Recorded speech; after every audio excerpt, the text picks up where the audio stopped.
I only found out about my Liz and my friend Rob's 10-year affair after his wife Beth died. Car accident. I wouldn't have known. Liz was too careful to hide it. But it was the death of her lover's wife that threw her off balance. She got nervous, confused, and left her cloud account open on her laptop. Is it moral to look into someone else's account? Of course not. Was I wrong to not close the folder once I realized it was her private?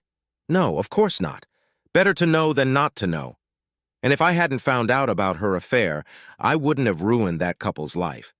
There were pictures of Liz and Rob in the folder. No, there weren't pictures of sex, but there were selfies of them in our bed, in Rob and Beth's bed, selfies of the cheating couple kissing.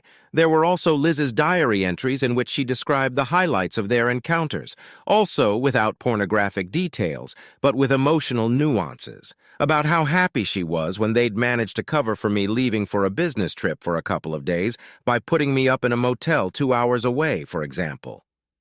After the first shock, I thought for a long time about the prospects for the rest of my life. There was no doubt in my mind that my marriage to Liz was over, but I also had no doubt that Liz and Rob's prospects were quite bright, and in many ways at my expense, at least morally. At the memorial table, besides me, Liz, and Rob, there were a few of Beth and Liz's close friends and Rob's buddies, 12 people in all. I was the fourth person to speak.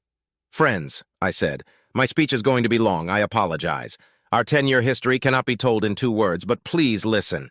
You can drink, the main thing is not to interrupt. So, it was a special marriage, a special relationship. When it first happened," I looked at Rob. "Yes, Rob, it started without your consent and you didn't know at first. I don't remember exactly, I think." I furrowed my brow. "Yes, Beth said she talked to you about our connection a month after you got married. I have to admit, the first time we slept with your then-fiancé, I was so freaked out that I was on the verge of divorce. I'm sorry, Liz." I looked at my wife's surprised face. "I know what you want us to say, but in the end, everything worked out great.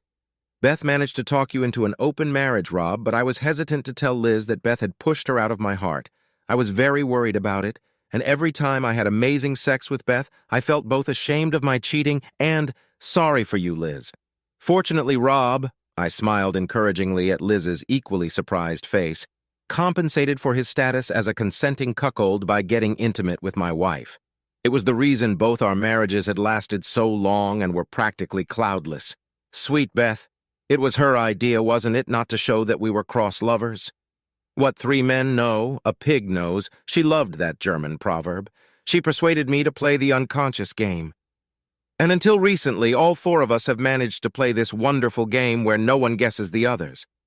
I want to thank you, Rob, for your tact, for never once letting anyone know that we were lovers with your wife and you with mine. For those years of happiness when I could enjoy both Beth and Liz, when I could experience such opposite feelings, being a bull for your family and pretending to be a cuckold in ours. You didn't know that, did you, friends?" I looked around the room and saw Liz's 2 friends and Rob's buddy lower their eyes. "Oh my God," I feigned genuine surprise. "Rob, did you really just say that? And you, Liz?" "Liz only told me about her connection with Rob," her friend Anne interjected, embarrassed. "But nothing about you and Beth." I smiled sadly. "Well, it's a shame our game wasn't perfect, but what now? Especially since it almost ended almost a year ago," I sighed. "Yes, Beth and I almost broke up. We almost stopped having our dates. She had a new young lover. She couldn't divide herself between me and him. I accepted her decision, and we haven't had much privacy in the last few months." I smiled as if at an inner memory. "The last time was on your wedding anniversary." I gave a friendly nod to a stunned Rob, but it was almost friendly sex. I had a couple of very young girlfriends after Beth. I glanced at a pale Liz. "I'm sorry, Liz, I didn't tell you about that. I was just really embarrassed.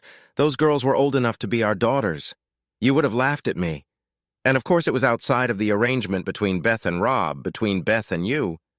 "We didn't have an arrangement," Rob muttered. "I didn't know anything." "Wait," I made a face of shock. "Are you telling me that you both didn't know that Beth and I were lovers? And our connection when she was your fiancé? And in marriage? Our sex at your wedding just before you walked down the aisle too? Liz and you? Are you saying that Beth was just my lover and you 2 didn't know, and you both didn't become lovers because Beth advised you as she and I discussed it?" Oh my God, was Beth lying to me? I hope my tears were genuine. no less sincere than Liz's. The rest of the time, until we sold our house and moved out with Liz, she cried most of the time. Only once did she have a tantrum when she got drunk, tearfully and tragically clasped her hands together, asking me why I told her what I had told her, and that her whole life was broken because of my ridiculous candor. Rob had started drinking, very hard. It was a blow to him that it turned out he hadn't been manipulating his wife all their marriage, but she had. I don't think he'll ever be able to stop drinking. He still shuns me, by the way.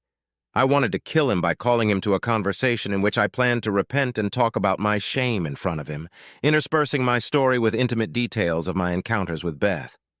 It didn't work. He ran away from me. And he drank, drank, drank. He and Liz didn't get married, of course. Well, at least I got even for 10 years of false marriage. I'm sorry, Beth. I hope you don't care.